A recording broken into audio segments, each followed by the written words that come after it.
Over the course of that first mandate, we witnessed the significant foreign interference allegations or threats during the 2016 presidential election in the United States, where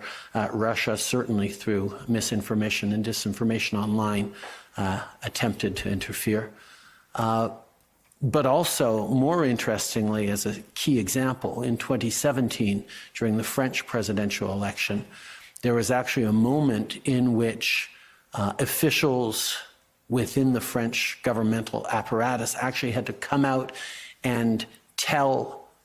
the citizens of France that a particular piece of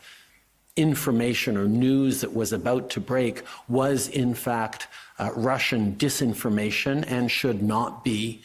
given any weight or heed. That got us to reflecting on whether or not Canada had a potential to intercede in an election campaign if there was a significant threat of foreign interference impacting the ability of our elections to actually unfold in a free and fair way. So we got to work on developing such a mechanism here in Canada, which ended up being two mechanisms, both the site task force that allows our security agencies to monitor very closely the goings-on in the election, and the panel of five, which is top civil servants who would have the ability, if they deemed it necessary, to actually go public or take other actions to ensure the protection of our democratic institutions and electoral processes from foreign interference. One of the other examples of things that we did during that time in 2018, when Canada hosted the G7 leaders meeting in Charlevoix, Quebec, we actually